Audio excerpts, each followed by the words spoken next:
ध्यानमूलम गुरोर्मूर्ति। शिष्योपनिषद। बिना ध्यान के जीवन तनाव, दुख, बाधाओं, अड़चनों एवं कठिनाइयों से पीड़ित हो जाता है और ध्यान का आधार एकमात्र गुरुमूर्ति है। ध्यान, धारणा और समाधि। जब से मानव सभ्यता ने आंख खोली, जब से ऋषियों ने सिंधु नदी के किनारे वेदों की ऋचाओं का अध्ययन किया, जब से आर्यों ने इस ब्रह्मांड को देखना, परखना प्रारंभ किया, यह सूर्य क्या है, यह चंद्र क्या है, ये तारे कौन से हैं, इस पृथ्वी के अलावा भी और कौन से ग्रह है, मनुष्य क्या है, इस मनुष्य का सृजन क्यों हुआ है, मनुष्य की उत्पत्ति का हेतु क्या है। जब से यह सब सोचना विचारना प्रारंभ किया है, तभी से ध्यान की उत्पत्ति हुई है, क्योंकि ध्यान संपूर्ण मानव जाति का इतिहास है। ध्यान एक रास है, महारास है, महानृत्य, जीवन की एक उमंग, जीवन का उल्लास, जीवन का सौभाग्य और सही अर्थों में कहा जाए तो जीवन की पूर्णता है। क्योंकि मनुष्य केवल जन्म लेकर शमशान तक की यात्रा कर अपने आप को समाप्त कर लेता है। एक पर्दा गिर जाता है और एक दूसरा जन्म प्रारंभ हो जाता है। इस पर्दे के पहले जो जीवन था, उस जीवन का हमें कोई होश, कोई ज्ञान, कोई चेतना नहीं रह जाती। जिस क्षण हम जन्म लेते हैं, उसी क्षण से सिर्फ एक ही जीवन हमारे सामने होता है। यह प्रभु की कृपा है कि उसने वर्तमान जीवन और पिछले जीवन के बीच में एक पर्दा डाल दिया है, जिससे कि उस जीवन का बोझ, दुख, दर्द इस जीवन में नहीं झेल सके। परंतु यह जीवन क्या है, इस जीवन का मर्म, चेतना क्या है, इसको समझने के लिए कोई शास्त्र, वेद, उपनिषद, पुराण नहीं बना है, कोई विश्वविद्यालय नहीं बना, कोई ऋषिकुल नहीं बना, किसी गुरुकुल में इसकी शिक्षा नहीं दी जा सकती, क्योंकि यह शरीर का बाग नहीं है, यह शरीर की विषय वस्तु नहीं है। यह तो आंतरिक उल्लास है। मन के अंदर उतरकर जिस चेतना को स्पर्श किया जाता है, उसे ध्यान कहते हैं। इसका बाह्य जीवन से कोई संबंध नहीं होता। शरीर एक अलग तथ्य है और मन बिल्कुल उससे अलग तथ्य है। सही अर्थों में देखा जाए तो शरीर और मन का कोई पारस्परिक संबंध नहीं है।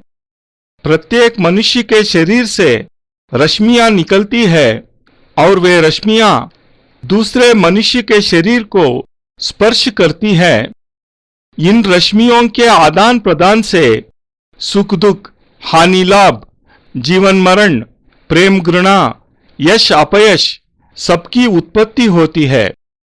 मैं किसी से प्रेम करता हूं, यह केवल एक रश्मि पहले मनुष्य के शरीर से दूसरे मनुष्य के शरीर तक पहुंचकर इस भाव की उत्पत्ति करती है।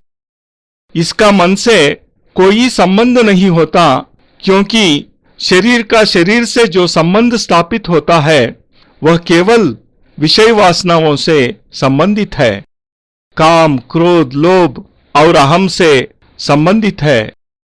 यह वैसा ही है जैसे किसी तालाब के ऊपरी तल पर हम लहरें देख रहे हो। वास्तविकता जानने के लिए जब तक उस मानसरोवर की गहराई में कूदेंगे नहीं, उसके अंदर प्रवेश नहीं करेंगे, तब तक उसकी गहराई का अंदाज भी नहीं लगा सकेंगे, अंदर के रहस्य लोकों को भी नहीं देख सकेंगे। समुद्र के गर्भ में जो मोती है, उनको भी नहीं परख सकेंगे। और मानव जीवन रूपी समुद्र में मोतियों की परख करने के लिए शरीर के अंदर पहुंचना आवश्यक है, शरीर के अंदर उतरना आवश्यक है। और जब तक हम शरीर के अंदर उतर नहीं सकते, जब तक हमें शरीर के अंदर उतरने का ज्ञान नहीं है, तब तक केवल हम जीवन मृत्यु के बीच में जूझते रहते हैं। हम रोज पैदा होते हैं, रोज मरते हैं। कभी प्रसन्न हो जाते हैं, कभी उदास हो जाते हैं, कभी चिंतित हो जाते हैं, कभी उल्लसित हो जाते हैं, कभी कुछ नोट बटोर लेते हैं, कभी किसी से प्रेम कर लेते हैं, और हम अपने आप में खुश होते हुए उस शमशान तक की यात्रा करते रहते हैं जहां सब कुछ समाप्त हो जाता है। जब सब कुछ समाप्त हो जाना है, तब एकत्र किस लिए करें? यह एकत्र करने की क्रिया क्यों है? क्या एकत्र किया जाता है? सही अर्थों में मानव ब्रह्म में है, एक भूल भुलैया में है, क्योंकि मानव वह सब कुछ एकत्र कर रहा है जिसकी उसे आवश्यकता नहीं है, जिससे उसका कोई संबंध नहीं है। वह जो धन, पुत्र, पत्नी, बंधु बांधव एकत्र कर रहा है, उसकी उसे जरूरत नहीं है, क्योंकि यह सब उसके साथ नहीं जा सकता। ऐसा करके वह जो असल में चीज प्राप्त करने की आवश्यकता है उसे खो बैठा है, और जो नहीं एकत्र करने की आवश्यकता है उसे एकत्र करता रहता है। व्यर्थ के कचरे को एकत्र कर रहा है, असल मोतियों को छोड़ रहा है। और असल मोतियों की पहचान अंदर उतरने की क्रिया के द्वारा ही संभव हो सकती है। गहराई के अंदर मझधार में कूदकर अपने आप को शरीर से परे हटाकर। आज मैं ध्यान की उन गोपनीय विधियों को, उन गोपनीय रहस्यों को ही स्पष्ट कर रहा हूं जो जीवन की हीरे है, जो जीवन की पूंजी है, जो मनुष्य की वास्तविकता है, जिसके माध्यम से मनुष्य मनुष्य कहलाता है। मनुष्य को मन शब्द से जोड़ा गया है। मन शब्द से मनुष्य की उत्पत्ति हुई है। शरीर शब्द से मनुष्य की उत्पत्ति नहीं हुई है। इसका तात्पर्य यही हुआ कि शरीरस्य कहना चाहिए, मनुष्य नहीं कहना चाहिए। और मनुष्य कहते हैं तो हमको मन को पहचानना आवश्यक है। जब तक हम मन को नहीं पहचानेंगे, तब तक हम मनुष्य कहलाने के काबिल नहीं हैं। जैसे किसी को गाय, भैंस, शेर, सियार कह सकते हैं, ठीक उसी प्रकार मनुष्य कह सकते हैं। क्योंकि जब तक हम मन और उस मन की मूल धारणा को नहीं समझेंगे, चिंतन नहीं करेंगे, तो पशु में और हम में कोई अंतर रह ही नहीं सकता। मन नीति दात्वा स मनुष्य। मनुष्य तब मनुष्य बनता है जब मन के किसी कोने को पकड़ने में सक्षम हो जाता है। इसलिए इसके पूर्व हम जो कुछ कार्य करते हैं वह ऊपरी हिसाब से करते हैं और कहते हैं यह कि मैं मन से कर रहा हूं। प्रेमी ये कह रहा है मन से प्यार कर रहा हूं। किसी से प्यार करते समय यह कहता है मन से तुम्हें चाहता हूं। मगर ये सब शब्दों का खिलवाड़ है, क्योंकि मन तो उसके नियंत्रण में है ही नहीं। मन को तो उसने अभी पहचाना ही नहीं, मन को अभी समझा ही नहीं। जब उस मन को समझा ही नहीं, उस मन को पहचाना ही नहीं, तो किस अधिकार से कहता है कि मैं मन से तुम्हें चाहता हूं, इस मन के माध्यम से तुम्हें प्यार करता हूं, या स्मरण के माध्यम से तुम तक पहुंचना चाहता हूं। इस मन से मैं सब कुछ कर रहा हूं और मन उसके नियंत्रण में नहीं है। ऐसा व्यक्ति सही अर्थों में मनुष्य नहीं बन सकता। इस बात को समझने के लिए उन प्रश्नों का सहारा लेकर चले, प्रश्नों के माध्यम से उत्तर दे, जिससे कि यह गूढ़तम विषय सरलतम हो सके। यह इतना जटिल विषय है कि इसे शब्दों में नहीं बांधा जा सकता। हवा को बांधा नहीं जा सकता, तूफान को बांधा नहीं जा सकता। ध्यान जैसे शब्द को बांधने के लिए शब्द अपने आप में बहुत छोटे रह जाते हैं। ध्यान अपने आप में विस्तृत फलक है। पूरे आकाश को बाहों में नहीं भरा जा सकता, पूरे समुद्र को बाहों में नहीं समेटा जा सकता। ठीक उसी प्रकार से ध्यान को भी करोड़ों पन्नों के माध्यम से भी स्पष्ट नहीं किया जा सकता। फिर भी इसे एक चिंतन की गहराई के माध्यम से, एक विचार की आवश्यकताओं के माध्यम से इसे समझना संभव हो सकता है। इसीलिए मैंने कहा कि प्रश्नों के माध्यम से, उत्तरों के माध्यम से मैं इस विषय को स्पष्ट करने का प्रयत्न करूंगा, जिससे कि इसे समझा जा सके, सीखा जा सके, एहसास किया जा सके। ध्यान क्या है? शरीर और शरीर के भी नीचे एक ऐसी अवस्थिति है, एक ऐसी चेतना है जिसको मन कहा जाता है। उस मन को पकड़ने के लिए शरीर को छोड़ना होगा, इससे परे हटना होगा। जब हम अपने शरीर के लिए व्यर्थ का चिंतन नहीं करेंगे, जब शरीर को ही सब कुछ नहीं मानेंगे और शरीर से परे हटकर देखने का भाव पैदा करेंगे, तब हमारे सामने मन की स्थिति स्पष्ट हो पाएगी।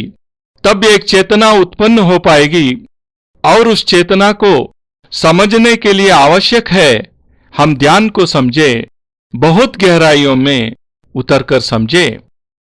अपने अंदर उतरकर अपने जीवन को समझने के लिए शरीर को सीढ़ी बनाकर जब पूरी तरह ऐसा समझे कि सब कुछ समाप्त हो गया है, जब हम एक दृष्टा मात्र बन जाते हैं, जो कुछ मैं देख रहा हूं, बंधु बांधव, पुत्र, मान, यश, प्रतिष्ठा, ये सब कुछ ठीक वैसा ही है जैसे चित्रपट पर एक चित्र सा चल रहा है। हम प्रेक्षागृह में केवल एक टिकट लेकर बैठे हुए हो दृष्टाभाव से। जब व्यक्ति में दृष्टाभाव पैदा हो जाएगा, तटस्थ रूप से देखने का भाव पैदा हो जाएगा और देखते समय मन में ना प्रसन्नता का भाव होगा, ना विषाद का, ना दुख में दुखी होने का भाव होगा, ना सुख में सुखी होने का भाव होगा। जब ऐसी स्थिति में पांव रखेंगे, जब हम ऐसी स्थिति में आएंगे, जब हम तटस्थ बनने की क्रिया का प्रारंभ करेंगे, तब ध्यान का पहला चरण प्रारंभ होगा। ध्यान कोई वस्तु नहीं है जो बाहर से अंदर आरोपित की जा सके। ज्ञान के माध्यम से, पुराणों के माध्यम से, वेद मंत्रों के माध्यम से ध्यान नहीं किया जा सकता, क्योंकि ध्यान ऐसी चीज है ही नहीं कि बाहर से अंदर की ओर उतर सके। ध्यान तो अंदर से बाहर आने की क्रिया है, अंदर से उत्थित होने की क्रिया है, अंदर से ऊपर उठने की क्रिया है। और उस अंदर तक पहुंचने के लिए हमें सीढ़ियां बनानी पड़ती है, सीढ़ियां बनानी पड़ती है दृष्टाभाव की, तटस्थ रहने की। सीढ़ियां बनानी पड़ती है विदेह बनने की, जहां ना हर्ष होता है ना विषाद होता है। सीढ़ियां बनानी पड़ती है मन की, और उस मन के पास पहुंचने पर जो बिंब दिखाई देता है, जो चेतना जागृत होती है, जो विचार पैदा होता है, उसे ध्यान कहते हैं। ध्या इति न स ध्यान।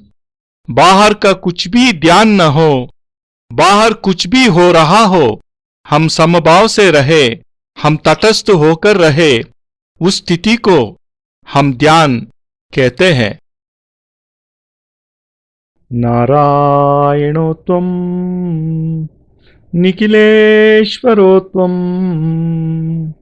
माता पिता गुरु आत्मा त्वमेवं ब्रह्मा त्वं विष्णुरुद्रा त्वमेवं सिद्धाश्रमो त्वं गुरुवं प्रणम्यम्। ತ್ವಮೇವ ಮಾತಾ ಚ ಪಿತಾ ತ್ವಮೇವ ತ್ವಮೇವ ಬಂಧುಶ್ಚ ಸಖಾ ತ್ವಮೇವ ತ್ವಮೇವ ವಿದ್ಯಾ ದ್ರವಿಣಂ ತ್ವಮೇವ ತ್ವಮೇವ ಸರ್ವಂ ಮಮ ದೇವ ದೇವ ತ್ವದೀಯಂ ವಸ್ತು ನಿಖಿಲಂ ತುಭ್ಯಮೇವಂ ಸಮರ್ಪಯೇತ್. ಜೈ ಗುರುದೇವ್. ಪರಮಪೂಜ್ಯ ಗುರುದೇವ್ ಯೋಗಿರಾಜ್ ಸ್ವಾಮಿ ನಿಖಿಲೇಶ್ವರಾನಂದಜಿ ಮಹಾರಾಜರ ಪವಿತ್ರತಮ ದಿವ್ಯ ಚರಣಾರವಿಂದಗಳಲ್ಲಿ ಸಪ್ರೇಮಪೂರ್ವಕ ಸಮರ್ಪಣೆ ಈ ಭಾವಾನುವಾದ. ಅತ್ಯಂತ ಕೃತಜ್ಞತಾಪೂರ್ವಕವಾಗಿ ಗುರೂಜಿ ನಿಖಿಲ್ ಸಚ್ಚಿದಾನಂದ.